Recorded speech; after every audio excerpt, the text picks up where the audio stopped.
بسم اللہ الرحمن الرحیم۔ اس دور میں جو ہم زندگی بسر کر رہے ہیں، یہ دور تاریخ بشری میں جتنے ادوار گزر چکے ہیں ان میں سب سے زیادہ نازک اور ایک اعتبار سے اگر کہا جائے تو سب سے زیادہ خطرناک دور ہے جس سے ہم گزر رہے ہیں۔ ہر اعتبار سے، ہر لحاظ سے یہ دور بہت عجیب و غریب دور ہے۔ ڈاکٹر صاحب کے برادر خرد پروفیسر اکمال صاحب ابھی مجھ سے کہہ رہے تھے کہ آپ 2012 تک تو بہت اچھی مجلسیں پڑھتے تھے، اس کے بعد پھر آپ حالات حاضرہ پڑھنے لگے۔ میں انسان ہوں، پتھر تو نہیں ہوں۔ زمانے کے گزرنے سے، زمانے کے گزرنے کے نشانات پتھر پر بھی ابھر آتے ہیں، میں تو انسان ہوں۔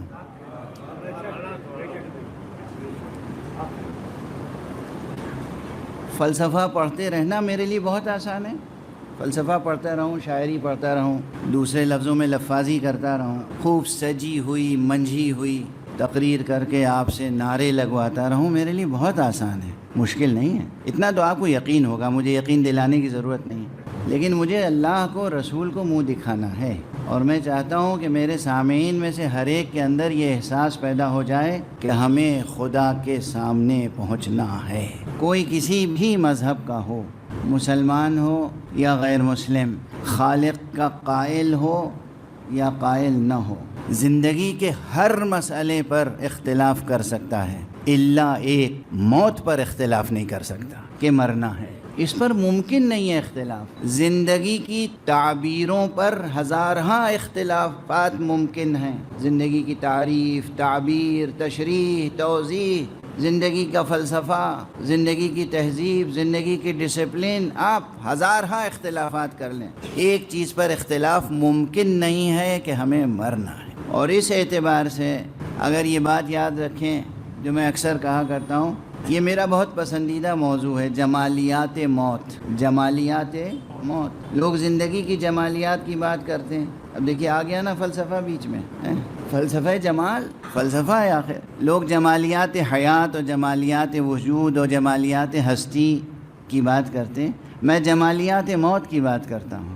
اور جمالیات موت کے بہت رخ ہیں، بہت سے نکات ہیں موت کی جمالیات کے عنوان کے تحت، مگر اس میں سب سے زیادہ بارز، نمایاں، واضح سامنے کا ایک یہی نقطہ ہے کہ یہ جمالیاتی قدر ہے کہ تمام تر اختلافات کے باوجود کوئی شے انسان کو ایک نقطے پہ متحد کر دے۔ اتحاد پیدا کر دینا، متحد کر دینا بہت بڑی جمالیاتی قدر ہے۔ اصل جمالیات اس کائنات میں تہ بتہ، موج در موج جمالیات کا وجود ہے۔ اللہ سبحانہ و تعالی کے تعلق سے یہ حقیقت نمایاں ہے، واضح ہے کہ ان اللہ جمیل یحب الجمال، اللہ خود جمیل ہے اور جمال کو پسند کرتا ہے، دوست رکھتا ہے۔ تو اس نے جو شے بھی بنائی ہے اس میں جمالیات کا پہلو ہے۔ اس کائنات میں صحرا کے ذروں سے لے کر اور آسمان کے ستاروں تک ہر شے میں جمال موجود ہے، اور ہر شے کا جمال اپنی جگہ منفرد ہے۔ ستارے کا جمال اپنی جگہ اور یہ ریت کے ذرے کا جمال اپنی جگہ۔ صرف جمال کو جمال کی حیثیت سے پہچاننے والی نظر ہونی چاہیے، نگاہ حسن شناس۔ عجیب لطیف سی بات آ گئی، ماشاءاللہ ذہین مجمع ہے اور شعراء بھی ہیں، تشریف فرما ہیں، ادبا ہیں، اہل ذوق ہیں، اہل نظر ہیں۔ میرا خیال ہے کہ ہم سب لوگ، ظاہر سی بات ہے نا کہ حیوان ہیں، توہین تو نہیں محسوس ہوئی کسی کو، ظاہر سی بات ہے ہم سب حیوان ہیں، لیکن یہ بھی ظاہر سی بات ہے کہ ہم سب انسان ہیں۔ دونوں پہلو ہیں، فیصلہ یہ کرنا ہے کہ ہمیں حیوان کی حیثیت سے اپنی پہچان برقرار رکھنی ہے یا انسان کی حیثیت سے۔ پہلو تو دونوں ہیں، حیوان تو ہیں، اس سے انکار نہیں کر سکتے۔ یہاں میڈیکل ڈاکٹر حضرات بھی تشریف فرما ہوں گے، یہ جو دوائیں آپ کو اور ہمیں دیتے ہیں، جو ٹریٹمنٹ ہوتا ہے، یہ سب دوائیں پہلے حیوانوں پہ آزمائی جاتی ہیں، چھوٹے چھوٹے حیوانات، اب میں نام بھی کیا لوں، آپ سب جانتے ہیں۔ پہلے یہ دوائیں جانوروں پہ آزمائی جاتی ہیں، جب وہاں کامیاب رزلٹس آ جاتے ہیں تو انہی دواؤں سے ہمارے امراض کا علاج کیا جاتا ہے۔ یعنی سائنس ہمیں بالکل حیوان کی حیثیت سے ٹریٹ کرتی ہے۔ تو حیوان ہیں، حیوان کی حیثیت سے سائنس ہمیں ٹریٹ کرتی ہے. یہ خدا ہے، یہ وحی الہی ہے، یہ نظام نبوت ہے، یہ نظام امامت ہے، یہ نظام ولایت ہے جو ہمیں انسان کی حیثیت سے اعزاز عطا کرتا ہے. انسان کی حیثیت سے اعزاز عطا ہوتا ہے. تو یہ حیوان اور انسان کے درمیان بہت سے اسرار ہیں، بہت سے حوالے، بہت سے ریفرنسز ہو سکتے ہیں یہ ڈسکرائب کرنے کے لیے، یہ بیان کرنے کے لیے کہ بھئی حیوانیت کی حد یہاں تک ہے اور انسانیت کی حد اس سے اوپر ہے. ان بہت سے ریفرنسز میں دے سکتا ہوں جن حوالوں سے انسان اور حیوان میں فرق کیا جا سکتا ہے کہ بھئی یہ حد ہے حیوان کی اور یہ اس سے اوپر حد ہے انسان کی. حالانکہ اب اوپر میں کہہ رہا ہوں، اب تو ہم اس دور میں آ چکے ہیں کہ یہ سوچنا پڑتا ہے کہ یہ حد ہے حیوان کی اور بس اس سے نیچے حد ہے انسان کی. برا نہ مانیے گا، اب یہ دور آ گیا ہے، یہ دور آ گیا ہے. بے شیر حیوان ہے نا، حیوان ہے، درندہ ہے. اسے جب بھوک لگتی ہے تو وہ شکار کرتا ہے، بھوک مٹاتا ہے، پیاس مٹاتا ہے، اس کے بعد وہ کوئی شکار نہیں کرتا. لیکن یہ انسان جب نتنیاہو بن جاتا ہے، انسان جب ڈونلڈ ٹرمپ بن جاتا ہے، اب اور زیادہ نام نہیں لوں گا، ابھی ڈاکٹر اکمال صاحب کہیں گے آپ حالات حاضرہ پڑھنے لگے. اب یہ جو درد ہے سینے میں اسے ہم کیسے دبا سکتے ہیں؟ اور یہ غزہ تک فتنہ محدود تھوڑی رہے گا، یہ دنیا بھر میں فتنہ پھیل رہا ہے کیونکہ انسان حیوانیت کی سطح سے اوپر نہیں ہے، اب انسان حیوانیت کی سطح سے نیچے جا رہا ہے. بہرحال یہ تو ایسے ہی کہہ دیا تاکہ درد مشترک انسانی جاگتا رہے.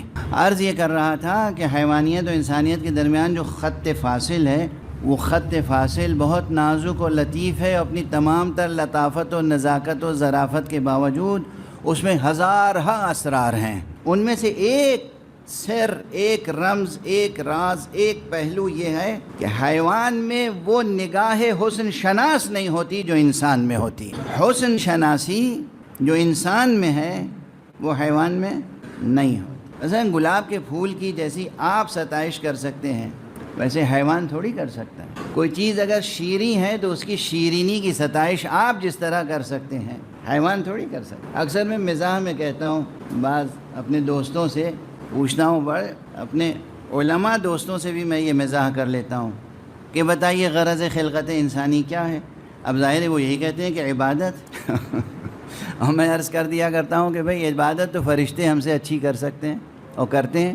تو جب کوئی کام اچھا کرنے والا موجود ہو تو ہم جیسے بدتر لوگوں کی کیا ضرورت ہے؟ وہ کہتے ہیں آپ ہی بتائیے پھر انسان کس لیے پیدا ہوا ہے؟ میں کہتا ہوں انسان تو بس میٹھا کھانے کے لیے پیدا ہوا ہے. مزاح سے قطع نظر، مزاح ہے، لیکن جو میں عرض کر رہا تھا کہ شیرینی کی ستائش، اس لذت کی شناخت اور ستائش جو انسان کر سکتا ہے حیوان نہیں کر سکتا. یہ ہے نا. اسی طرح ایک چیز اور ہے، مزاح بھی، ابھی میں نے کہا میں مزاح کرتا ہوں، مزاح بھی انسان ہی کرتا ہے، حیوان مذاق نہیں کرتے.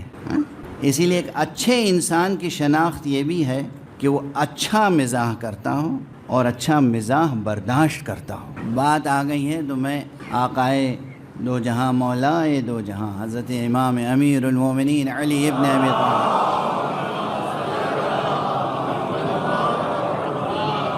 علیہ الصلاۃ والسلام کا ایک ارشاد سنا دوں آپ. اور وہ ارشاد یہ ہے، ہم لوگ سب مذاق کرتے تو ہیں آپس میں، طرح طرح سے مزاح کرتے ہیں، ہے نا. مولا فرماتے ہیں کہ یہ جو تمہارے دل ہیں یہ بھی تھک جاتے ہیں، ملول ہو جاتے ہیں.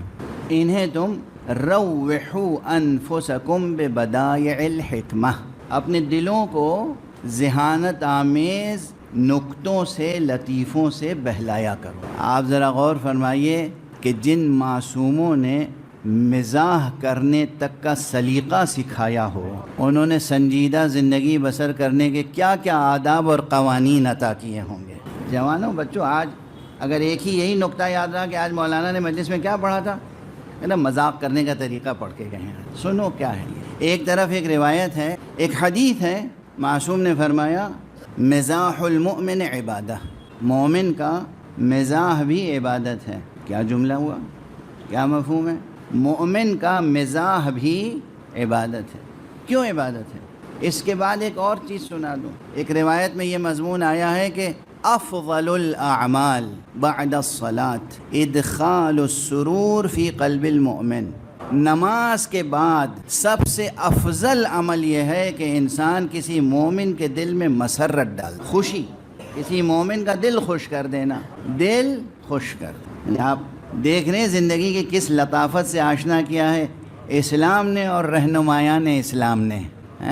نماز کے بعد سب سے افضل عمل یہ ہے کہ آپ کسی مومن کا دل خوش کر دیں۔ اچھا یہ کیوں ہے ایسا؟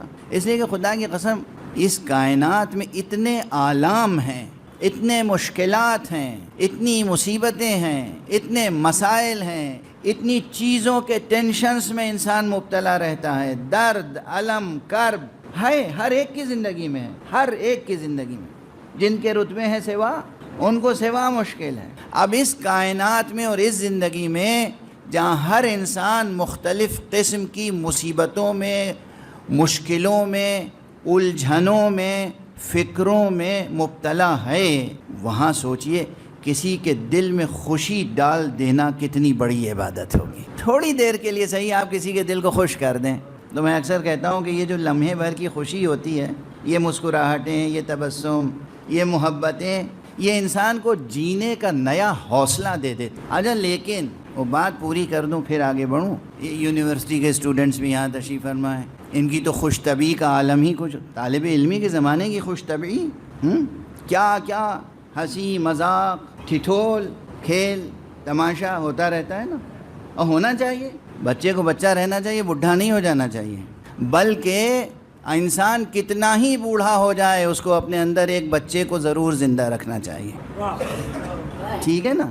لیکن یہ جو آپ ہنسی مذاق ٹھٹھول کرتے ہیں، اس میں ایک چیز کا خیال رکھیے گا، یہ ہے ریاضت نفس، یہ ہے سیر و سلوک، یہ ہے عرفان، یہ ہے شریعت، یہ ہے طریقت۔ مذاق میں بھی انسان جھوٹ نہ بولے، ذہانت سے کام لے کر خوشی عطا کرے۔ یعنی آپ دیکھیں کتنی بڑی آزمائش ہو گئی، لوگ اٹھتے بیٹھتے جھوٹ بول کے ہنسا دیا، جھوٹ بول کے مذاق کر لیا، ایک الگ بات ہے۔ مذاق میں بھی جھوٹ نہ بولیں۔ امیر المومنین علیہ الصلوۃ والسلام کیا فرما رہے ہیں؟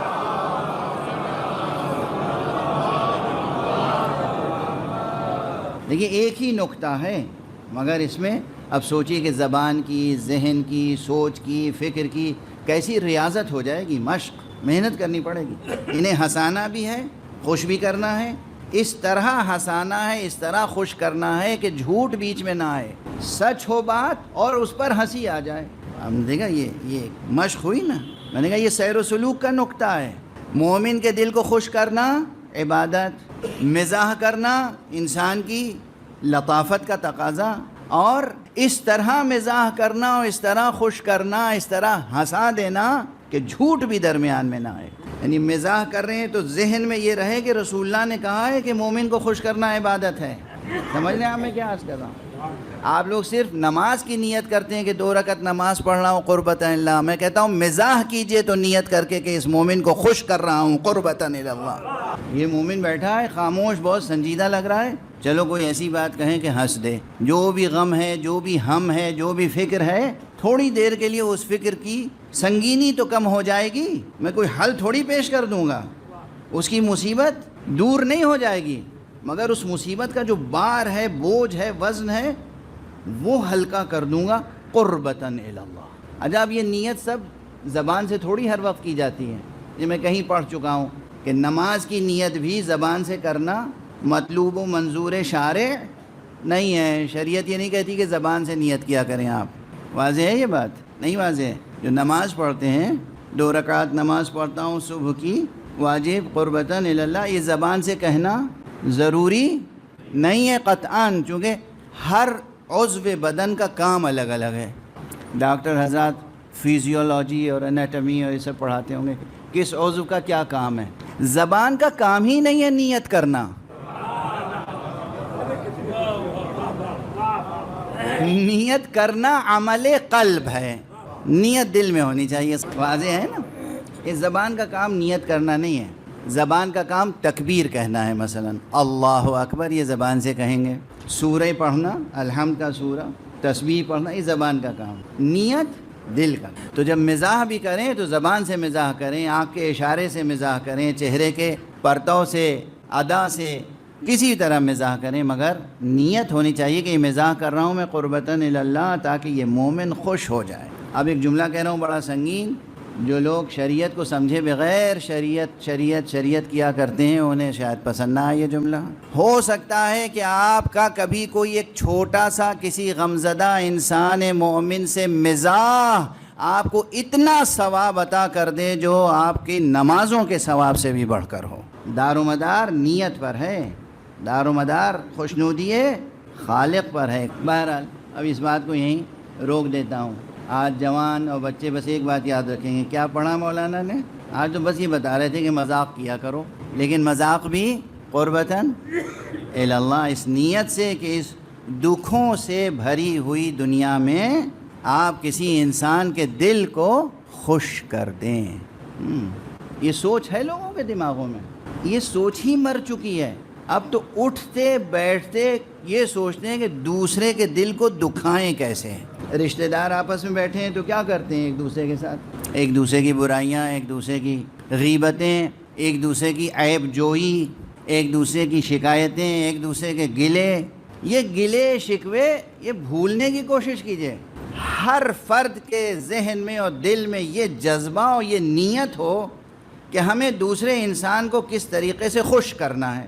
لیکن بس اتنا ہی نہیں، اس میں ایک شرط اور ہے، اس طرح خوش کرنا ہے کہ اس کو خوش کرنے کا ثواب خدا سے ملے، ورنہ انسانوں کو خوش کرنے میں تو آپ جہنم میں پہنچ جائیں۔ اب آپ کو ایک جملہ کہہ دوں لطیف سا، ظریف سا، نازک سا۔ لوگ کہتے ہیں نماز پڑھنا صراط مستقیم ہے، روزہ رکھنا صراط مستقیم ہے، حج کرنا صراط مستقیم ہے، یہ بڑے بڑے عبادات کا نام آتا ہے۔ جناب والا، ایمانی معیار اور مقیاس اور میزان پر ایک انسان مومن کا دوسرے انسان مومن سے مزاح کرنا بھی صراط مستقیم ہے۔ ایسی نازک سی بات ہے کہ مزاح ان سے کر رہے ہیں، خوش انہیں کر رہے ہیں، اور اجر و جزا خدا سے لینے کی امید ہے، اور اس اہتمام سے مزاح کر رہے ہیں کہ اس میں جھوٹ شامل نہ ہونے پائے۔ ذہانت کا استعمال اور زبان کا ایسا تخلیقی استعمال کہ اس میں تعجب خیز عنصر پیدا ہو جائے لیکن جھوٹ شامل ہونے نہ پائے۔ اسے بار بار سنیے گا، یہ بچوں سے کہہ رہا ہوں، بزرگوں سے نہیں۔ یہ بار بار سنیے گا میں کیا عرض کر رہا ہوں۔ ایک صلوات پڑھ دیجئے محمد۔